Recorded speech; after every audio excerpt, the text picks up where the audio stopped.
Yeah, hi everyone and welcome to the latest soldering tutorial. As always, thanks for tuning in. Your support of my channel is really appreciated. Now, keep this video fairly short. I've got a great trick for you here. If you've got a fairly cheap soldering iron where you're struggling to get different size tips for it, or you're in a situation where you just got a tip like this one and you need to do some fairly fine pitch soldering like this IC here, this trick will enable you to do that. So what we do, if you haven't seen this before, it's a great little trick to know. So what we do, get straight on with showing the trick in action, and yeah, hopefully it can help you out in the future. Right, so this is the secret that you can see on your screen now. All I've got is an old piece of earth cable, and we're going to get one strand of this inner core removed. I'll show you how to fit that to your larger soldering iron tip, and that will enable you to do some fine pitch soldering. It also enables you to get down to areas between components where you may not be able to get down to. So let's get one of these strands removed now from inside this cable, and then we'll show you how to fit that to the soldering iron tip and do some soldering with it. So let's get this removed now. Right, so what I've quickly done off camera, got one strand of earth cable removed. That's up here, it's about 0.8 of a millimetre. I'm using a Weller TCP-S soldering iron with a DD8 soldering iron bit, but this method will work with other irons and other bits. So I'll do the next part off camera to speed the video up. But all I'm going to do, just wind the wire around the soldering iron bit, about up here, 4 or 5 turns, and just bring the wire straight out to about here. So you've got that small length of wire. This will allow you to get to places that are hard to get to and to do small joints. So I don't go at all on the shaft up here of the iron. So like I say, I'll do this next part off camera and I'll rejoin you when I've got the wire shaped. Right, so here we've got the end result. So what I've done, if you find when you're wrapping the wire around the tip that it's struggling to stay on, it's not that tight, it's hard to get it to get a real snug fit, all you need to do, which is what I've done in this case, I've wrapped it around the shaft of this watchmaker screwdriver. It's very slightly smaller than the soldering iron tip. So when I pushed it on, got a lovely tight snug fit. So when you're doing your soldering, that is going to stay perfectly in position. So as you can see, I've protruded it from the end of the soldering iron tip a small distance. Also just shaped the end of that with a needle file just to take the sharp edges off. So you basically turn that large soldering iron tip into this soldering iron tip just here. So let's show you a couple of demonstrations of this in action, and yeah, you can see that hopefully it can help you out in the future. Right, just quickly, just want to add this extra point. If you're struggling to get a really snug fit when you fit the wire onto the soldering iron tip, because normally if you go directly around the tip it tends to be slightly loose. In this case, if you've got something slightly too small, even when you wrap the wire around that, all you've got to do is add some tape to it until you get a desired size, and wrap the wire around the tape and just keep experimenting until you get the exact size you need. So it's a really good option. So when you slide this wire onto your soldering iron tip, it's going to be a really nice tight snug fit, and it will stay in place when you do your soldering. Anyway, what we do, get this placed on the soldering iron tip, and then we'll get some soldering underway. Right, so just before we do any soldering of components onto the board, I just want to show you a real quick close-up of the soldering tip. And we're going to melt some small amount of solder just on the end, as you see the tip in action before we do the process. Now the wire will change colour from a nice copper colour, but that's going to be natural. So what we do, just going to go in with a small amount of solder. We're going to use leaded solder for this process. It's going to melt a small bit on the end. Over time the wire will change colour, that's natural. So once this is warmed up, just give it a few seconds. I've only just turned the soldering iron on. We go in with some solder and see if we can get that melted on. So I'm just going to come in now, a small amount of leaded solder.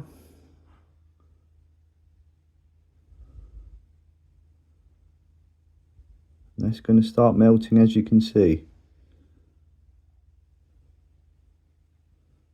So the heat transfer along this wire is really good. So keep the wire as short as you possibly can, like what I've done here, and you're going to get a nice heat transfer right along the wire. It's going to enable you to get down to your small components. So anyway, what we do now, we get some components placed on the board and get them soldered. Right, so just quickly moving on to the first demonstration. I've got these 4 components here. I've got 1 capacitor, 3 resistors. I've already soldered the other ends up, so I'm just going to do this end. You can see middle of your screen. We just go along the row with the homemade DIY wire soldering iron tip, and yeah, see what sort of a job it can produce. So I've turned the iron on for a few minutes ago, allowed the wire to warm up. Let's just go in and get these soldered up. So you can get a lovely controlled joint, the same as you can with a really small soldering iron tip.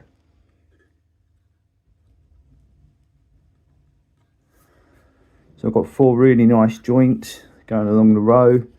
So that's quite difficult with a large iron tip. So if you've got a basically quite a cheap soldering iron, you can't get various tips for it, this is quite a good option. And after you finish, you can take these wires off the end of your tip and reuse them. So let's quickly clean these up and yeah, see the end result.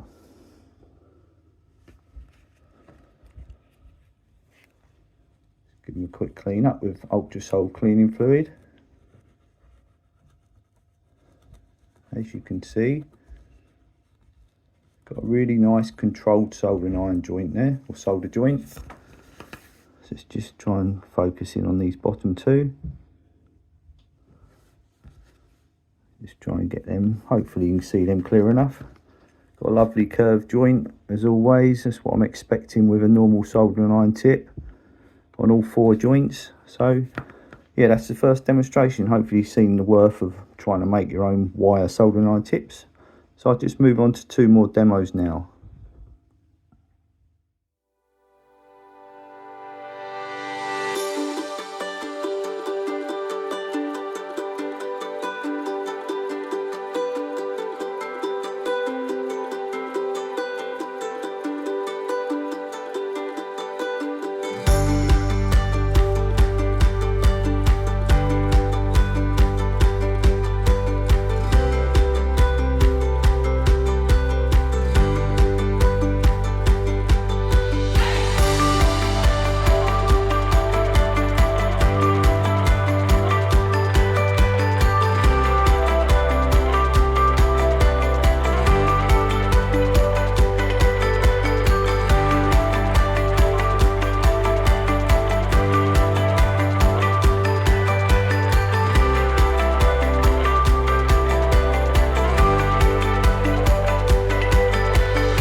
Right, so following on from the resistors just shown, just going to get this IC soldered up along these 4 pins here. Ones around the back I've already done. So just get these 4 soldered. So I'm going to just add some flux along the row. It's got some liquid flux that I always keep saying how important flux is when you're soldering. It's just going to enable your joints to be so much better. Helps the solder run around the back of the pin, for example, in this case. So let's go in with the wire and get this one soldered up. So I'm just going to apply a small amount of solder to the wire, as I would normally do with a soldering iron tip. Let's just go in with the solder and get these soldered. Just hold it on the pin. Just get a small amount, just go along the row. As you can see, you've got 4 nice joints there. Nice amount on all of them, and that's how easy it can be with this great wire trick. So this one could be done with a large tip, but it's going to be so much easier, say in this case using the wire. And if you've got, so I think I've said before, if you've got quite a cheap iron, you haven't got a choice of tips with it, this is just going to open up more options for you. So I'll just quickly get this cleaned up and see what the joints look like. Just try and get a small amount of the flux off. It's got ultra sold cleaning fluid. Mentioned that a few times, a great fluid. It's just going to get some of the flux off. See what the joints look like. So like I say, there got a nice amount on all them. That's what you're looking for. Just see the outline of the pin at the front, and that's how this wire can help you. So I'm now going to move on to a much finer IC, and we'll show you a great way the wire can do that one as well.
Right, so moving on now to a finer pitch IC. Now I've got 8 pins along the front here.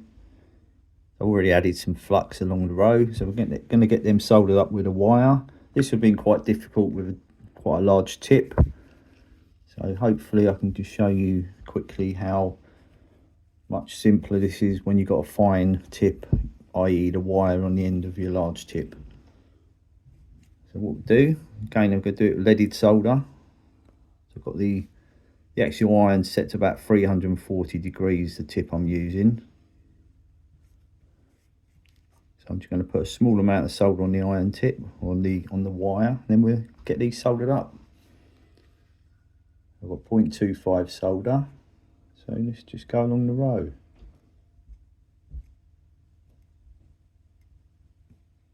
As you can see, getting nice joints all along. So you really can control it using this method. Because of the way I'm holding the iron tip, basically I've got it against the large tip, so I'm pushing into the large tip so the heat transfer is really good. So as you can see, got perfect joints all along the front, right along the row.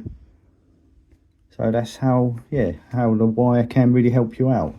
Like I say, that would have been quite difficult with a large tip. This way it's a lot simpler. Anyway, what I'll do, I'll get this cleaned up, put some photos up. I'm going to wrap the video up there. Just one more quick point about this method.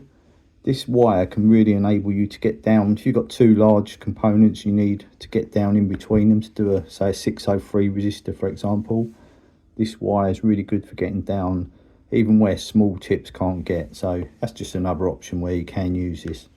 Anyway, like I say, I put a few photos up, and yeah, hopefully you've enjoyed the video, learned something from it, and what I'll do in the near future, I'll put a few more videos up. So until then, take care, enjoy your soldering.